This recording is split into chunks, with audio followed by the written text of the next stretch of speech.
dans la parashat Mishpatim, Akadosh Baruch Hu commence à donner les lois de justice au Klal Israël. Dans le paragraphe 21, versets 26-27, la Torah nous explique le din d'un serviteur non juif qu'on a trempé au mikvé pour qu'il devienne serviteur. Il a à peu près les mêmes mitzvot qu'une femme. La Torah nous dit ainsi: quand un homme il va frapper l'œil de son serviteur, Vishirata, et il va lui enlever la vue, la Rovshi, alors il devra le libérer, et donc il va devenir juif à part entière, parce qu'il lui a contre son œil. Et si c'est la dent de son serviteur ou de sa servante qu'il fait tomber, alors il le fera sortir, donc il le rendra libre, il devient un juif en part entière, parce qu'il lui a fait tomber sa dent. En fait, on apprend dans la Torah que c'est vrai pour les 24 membres importants, ça veut dire les 10 doigts des mains, les 10 doigts des pieds, le bout du nez, les oreilles et d'autres, que si jamais le maître, quand il frappe, il va complètement annuler l'action, l'action de ce membre, alors le serviteur sortira. À l'aide de cela, il deviendra libre. En fait, cette loi de la Torah, c'est une amende. On a un principe dans les amendes que la Torah a données pour lorsqu'une personne fait quelque chose de pas bien. Par exemple, quelqu'un il va voler dans la nuit, alors si on l'attrape, il va devoir rembourser 2 fois le prix de l'objet qu'il aura pris. Donc, ce qu'il rembourse le prix de l'objet qu'il a pris, ça c'est normal. Mais ce qu'il rembourse une 2e fois à celui à qui il a volé, c'est sûr, ça s'appelle une amende. Ici aussi, c'est une amende, parce que normalement, il devrait lui payer que le prix du nez ou que le prix de la dent. Il n'a pas une obligation sine qua non, cara, de le rendre libre. Donc c'est une amende. On a un principe, quand il y a une amende, si la personne il vient reconnaître ses torts au tribunal rabbinique, avant que la personne à qui il doit donner cette amende et amener ses témoins, alors il va être exempté de son amende puisqu'il a reconnu ses torts au Beth Din. Mais il faut qu'il reconnaisse ses torts au Beth Din. On a une histoire comme ça, que Rabban Gamiel, il avait un serviteur qui était très zélé, s'appelait Tavi, le serviteur de Rabban Gamiel, et ça faisait très très longtemps que Rabban Gamiel il voulait le libérer, ce serviteur. Mais la Torah, elle ne permet pas de libérer les serviteurs sans une bonne raison. Et il y a eu une fois, sans faire exprès, Rabban Gamiel, il a fait tomber, il a aveuglé. Il lui a donné un mauvais coup, ça a aveuglé un des yeux de Tavi, son serviteur, et donc il était très très content, non pas pour ce qu'il avait fait, c'est sûr, il était très content parce que comme ça son serviteur il allait devenir un homme libre, ça allait devenir un juif à part entière. Alors il a été voir Rabbi Yoshua, il lui a dit, qui était le chef du tribunal rabbinique, il lui a dit: tu sais, ça y est, mon serviteur Tavi, il est sorti, il est libre. Il lui a dit: pourquoi il est libre? Il dit: ben voilà, je lui ai crevé l'œil. Il lui a dit: mais non, il n'est pas libre. Il n'a pas de témoin. Et toi, ce que tu as reconnu tes torts, c'est en dehors du Beth Din, du tribunal rabbinique. Et quand on reconnaît ses torts en dehors du tribunal rabbinique, alors cette reconnaissance n'a pas force de loi, et c'est comme si on n'a rien reconnu.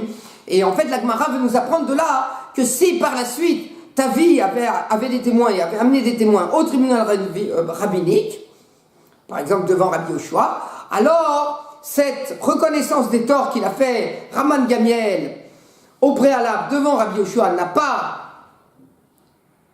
force de loi, puisqu'elle a été faite pas comme il faut, elle a été faite en dehors du tribunal rabbinique, et donc ta vie, il va sortir là, il sera libre. Mais si Raman Gamiel avait reconnu ses torts devant le tribunal rabbinique, ça veut dire que Rabbi Yoshua, à ce moment-là, ils étaient dans la rue quand il lui a parlé Raman Gamiel. Mais si Raman Gamiel avait parlé à Rabbi Yoshua dans l'enceinte du tribunal rabbinique, même si ta vie, il avait amené des témoins par la suite, alors ça n'aurait pas servi et ta vie ne serait pas sortie, ne serait pas devenue un homme libre avec ses témoins, puisque Raman Gamiel aurait déjà reconnu ses torts dans l'enceinte du tribunal rabbinique. Maintenant, on a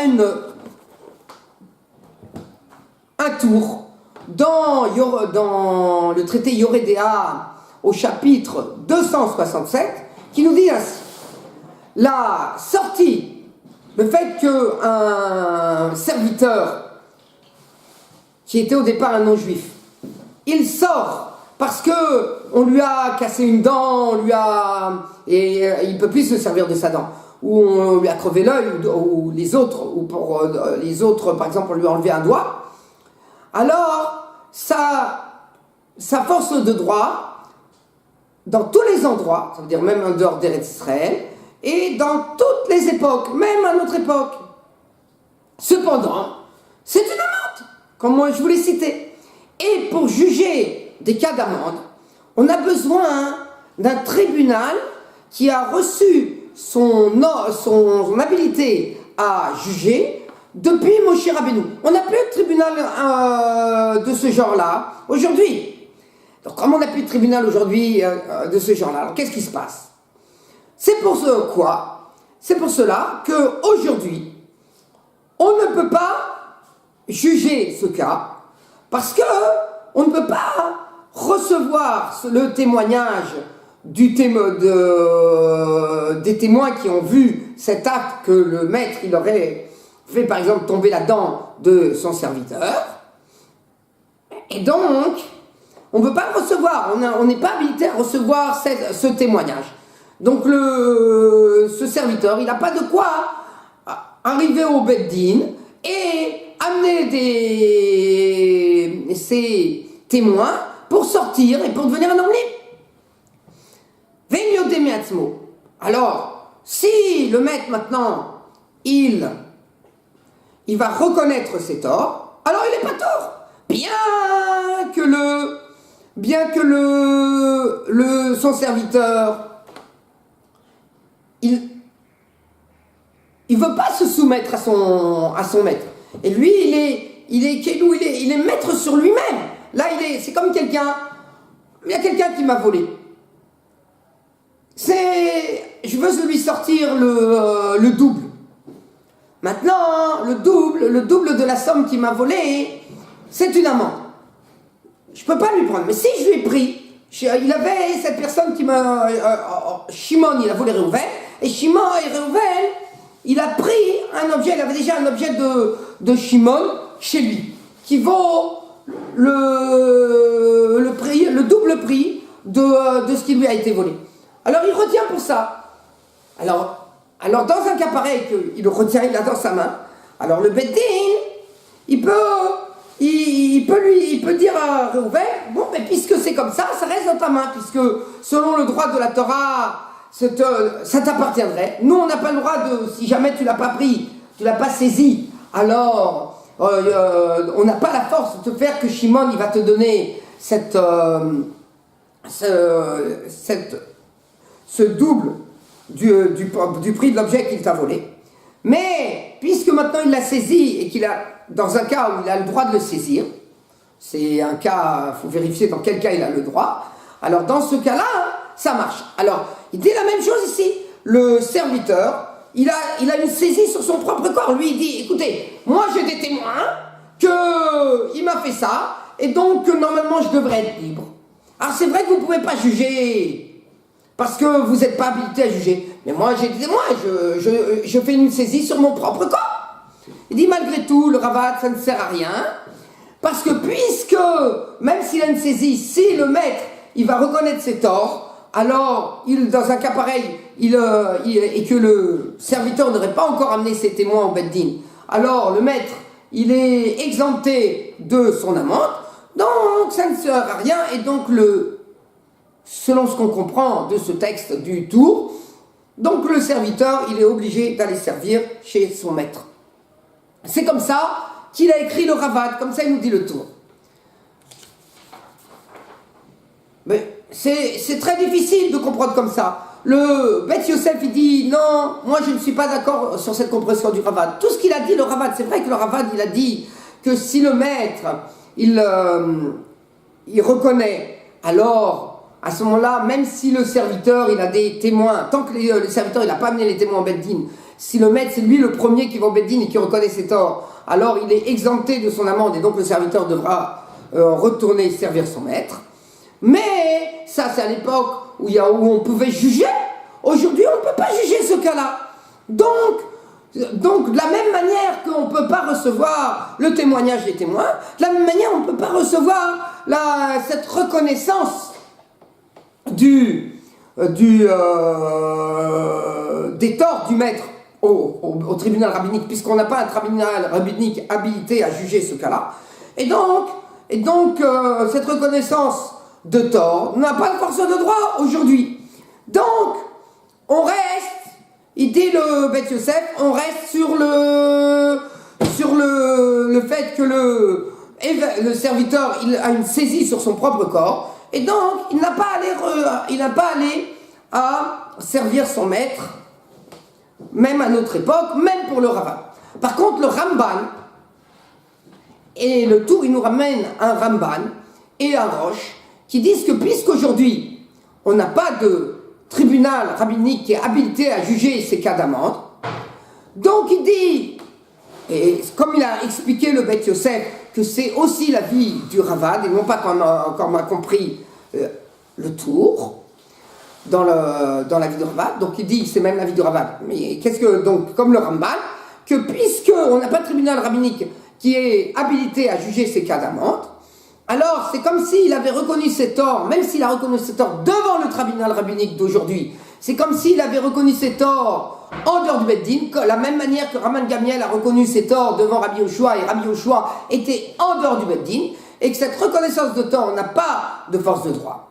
Alors d'accord, il n'y a pas le droit, il n'y a pas de force de droit, mais on ne peut pas non plus amener des témoins. Alors quel est le dîme? Alors donc il n'est pas, en tous les cas, le maître il ne peut pas être patour, il n'est pas exempté de son amende par cette reconnaissance des torts dans notre tribunal rabbinique à nous. Alors il nous dit le Ramban, puisque ce serviteur, il a quand même une saisie sur son propre corps, parce que lui il dit, ça c'est étonnant, pourquoi il a une saisie sur son propre corps? Tout le monde savait que c'était le serviteur de... par exemple, Tavi, c'était le serviteur de Raman Gamiel. Ah, il lui a peut-être cassé la dent, on ne peut pas juger ce cas-là. Donc, entre-temps, c'est le serviteur de Raman Gamiel. Il faut dire que du moment qu'il y a eu il lui a déjà fait tomber la dent et qu'on a des témoins sur ça, alors il peut avoir une première saisie sur son corps, comme ça il pense le Ramban. Et donc ça sert, et donc il peut pas la servir. Maintenant, c'est compliqué. D'accord, il peut pas la servir. Il peut pas la servir. Ça veut dire qu'il peut pas l'obliger à travailler chez lui. Maintenant, on a un autre problème. C'est que ce serviteur, il a un din au niveau de ses mitzvot par rapport à Hachem, non pas par rapport au fait qu'il doit servir son maître, mais il a aussi des mitzvot par rapport à Hachem. Et dans une des mitzvot qu'il a par rapport à Hachem, c'est qu'il n'a pas le droit d'épouser une femme juive tant qu'il n'aura pas reçu un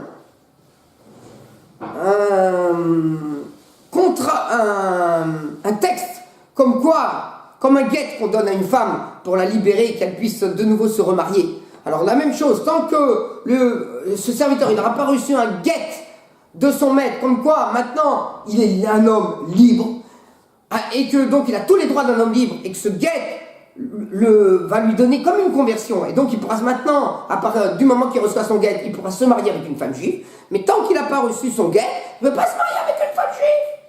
Il est encore serviteur. En fait, dans un cas pareil, il est encore serviteur, mais il pourra aller avec une servante. Parce qu'il a le droit encore d'aller avec une servante. C'est pas quelqu'un qui est à moitié un homme libre, à moitié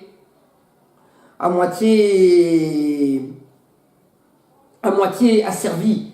Il avait 2 maîtres. Il y en a un qui l'a libéré, un qui l'a pas libéré. Donc il est à moitié un homme libre, à moitié asservi, qu'on oblige son maître à le libérer. Parce que dans ce cas-là, qu'est-ce qu'il peut faire? Il ne peut pas aller ni avec une servante, à cause du côté libre qu'il a, ni avec une femme juive à côté du fait qu'il est encore à moitié asservi à son 2e maître.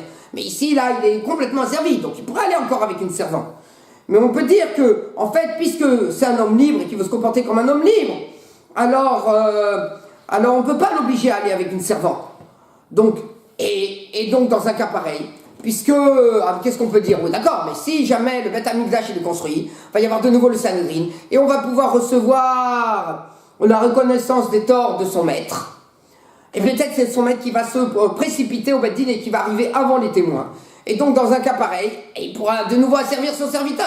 Donc, pourquoi on pourrait obliger son maître à écrire ce guet? Malgré tout, on a une Mara dans Ta'anit qui nous dit, même pour les Kohanim. Les Kohanim, Rabbi nous dit dans le Mara dans Ta'anit, à la page 17 au recto, que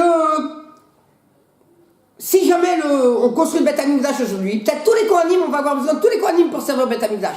Or, un Kohen qui a bu du vin, il ne peut pas servir le Beth Amikdash. Donc, les Kohanim, ils devraient être interdits de boire du vin tous les jours de leur vie, de peur qu'aujourd'hui, le Beth Amikdash, ils descendent des cieux, parce que c'est comme ça que ça va être, le Beth Amikdash, il va descendre des cieux, et on a besoin des Kohanim pour aller servir. Il dit, oui, mais quoi? Le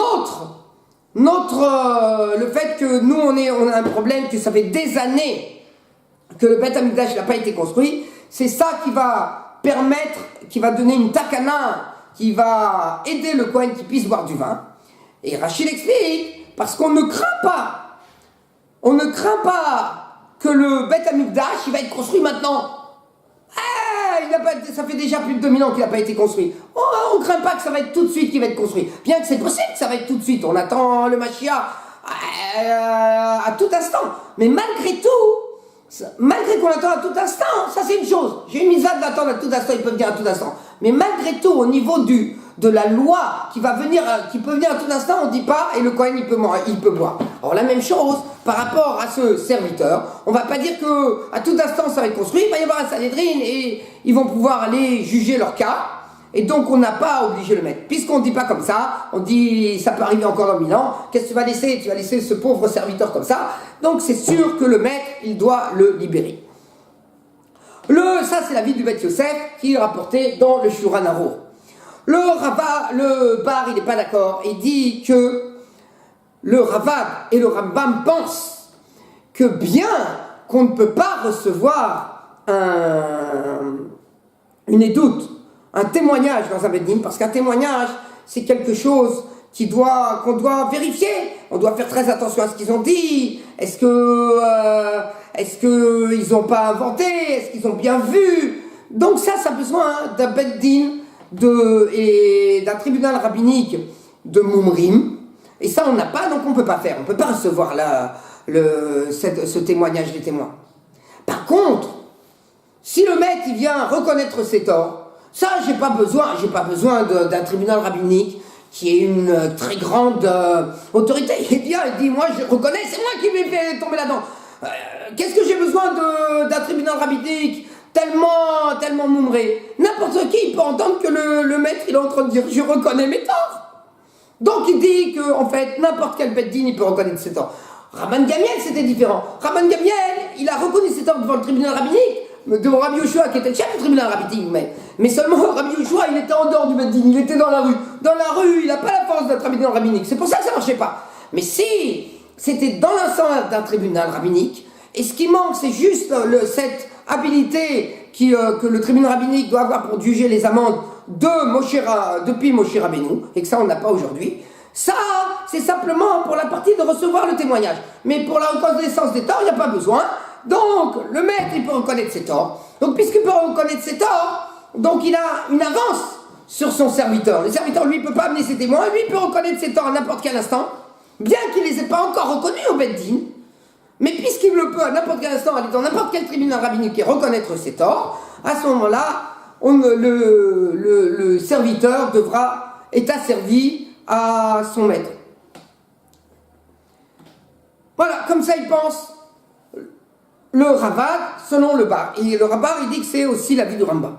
Par contre, on a encore un troisième avis. On a un avis extraordinaire. Dans le Shulchan Arour, dans le traité Yoredea, au chapitre 267, à la loi 40, il nous dit le Shulchan Arour, Yetziat Eved, voilà, un serviteur qui était non-juif au départ, il va sortir pour sa dent, pour son œil, bien que c'est une amende, c'est aussi, aujourd'hui c'est aussi, ça marche aussi, que si il est venu des témoins, à un tribunal rabbinique qu'on a actuellement, alors c'est fini. Le maître, il ne pourra plus asservir ce serviteur. Le Shulchan Arour, il explique pourquoi on a besoin que les témoins y viennent, bien que on reçoit leur témoignage qu'à moitié, puisqu'on voit, il ne pourra plus la servir, mais c'est pas automatique qu'il va lui donner son guet pour le faire qu'il soit un homme libre, qui pourra ensuite épouser aussi une juive. Pourquoi? Parce que d'un côté, on ne peut pas recevoir les témoins pour écouter tout ce qu'ils disent les témoins et faire le jugement parce que c'est une amende. On n'a pas le droit de juger l'amende. Alors pourquoi on reçoit les témoins? Il dit, puisque le serviteur, on a dit qu'il a déjà une saisie sur son propre corps. Alors comme il a une saisie, nous, on a vu qu'on a une obligation de vérifier si cette saisie qu'il a sur son propre corps, comme par exemple quelqu'un qu'on l'a volé, il a une saisie sur une partie de l'argent de celui qui l'a volé. Alors nous, bien qu'on ne juge pas les cas d'amende, mais on doit vérifier s'il a le droit de saisir.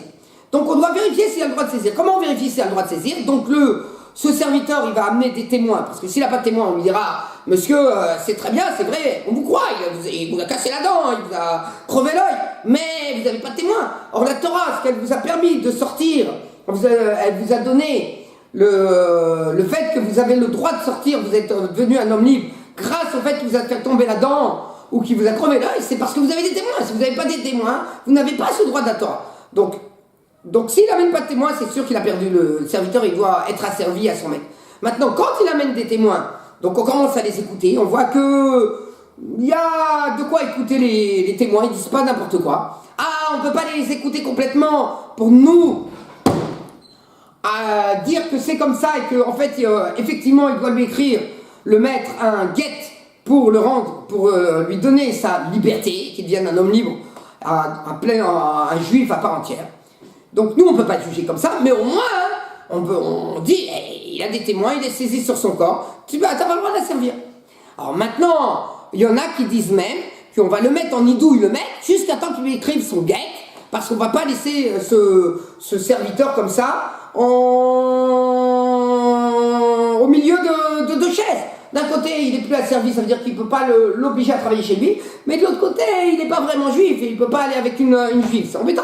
Alors on met en idouille le maître jusqu'à temps qu'il lui écrive son guet. Et là-dessus, il y a quelque chose d'extraordinaire, comme je vous ai dit. Le Rama, il dit, même s'il n'a pas de témoin, le serviteur, du moment que le maître, il a reconnu ses torts au Beth Din, le serviteur, il sort. Pourquoi il n'a pas de témoin? Il dit, écoute, c'est très simple. Cette reconnaissance des torts du maître au Beth Din, elle n'a pas la force de le rendre, de dire que le maître, il a reconnu ses torts et de le faire sortir. Parce que ça, il faut que ça soit un tribunal rabbinique qui est habilité depuis Moshe Rabbeinu qui le fasse sortir. Bien que, comme on a vu au nom du Ravad, qu'est-ce qu'on a besoin de vérifier? Il a reconnu ses torts. Malgré tout, il faut une habilitation. S'il n'a pas une habilitation, le Beth Din, il peut pas exempter le maître de son amende. Donc il ne peut pas. Donc voilà, tu n'es pas exempté. Mais d'un autre côté, on a une loi qui dit que quelqu'un qui dit celui-là il m'a fait ça, il avoue qu'il est d'accord qu'il a crevé l'œil, ça vaut 100 témoins. Même s'il y a 100 témoins maintenant qui viennent dire mais non, tu lui as pas crevé l'œil, j'ai vu, c'est Réhouven qui lui a crevé l'œil, c'est pas toi Benjamin qui lui a crevé l'œil, c'est Réhouven. Eh bien on les écoute pas les témoins. La parole de Rabban Gamliel elle est plus forte que la parole de témoins. C'est une force de témoins. Donc voilà, ça y est, il a 100 témoins. Le fait que tu as avoué au Beddin que c'est toi qui lui as crevé les dents, c'est comme qui lui a crevé l'œil, ou lui a fait tomber la dent, c'est comme si tu avais mené 100 témoins en faveur du serviteur. Et donc les serviteurs, ça devient un homme libre. C'est le Bush qui dit une chose pareille, c'est extraordinaire. Là-dessus, le char, il n'est pas d'accord. Le char, il dit, écoute, si tu n'es pas prêt à recevoir cette audace, reconnaissance de tort du maître pour lui donner son din qu'il a le droit à partir de la Torah, que le din est qu'il est exempté de son amende, ne viens pas voir que cette reconnaissance des torts du maître, elle a été faite au tribunal et lui donner la force que c'est comme 100 témoins. C'est pas comme 100 témoins. Ce qu'on a dit dans la Gemara, que quelqu'un qui reconnaît ses torts, qui reconnaît quelque chose, c'est comme s'il y a 100 témoins sur ce qu'il reconnaît, c'est seulement dans ce qu'on appelle des lois d'argent, de mammon, qui sont pas des lois d'amende. Mais dans les lois d'amende, de la même manière que ça pourra pas, puisque ça peut pas me rendre exempté de l'amende, donc ça ne pourra pas servir non plus contre moi, puisque cette reconnaissance de tort, elle devrait servir en ma faveur. Tu vas pas l'utiliser quelque chose qui devrait servir en ma faveur pour faire que ça joue contre moi. Ça qui dit le chat. Shabbat Shalom ou Mevorach.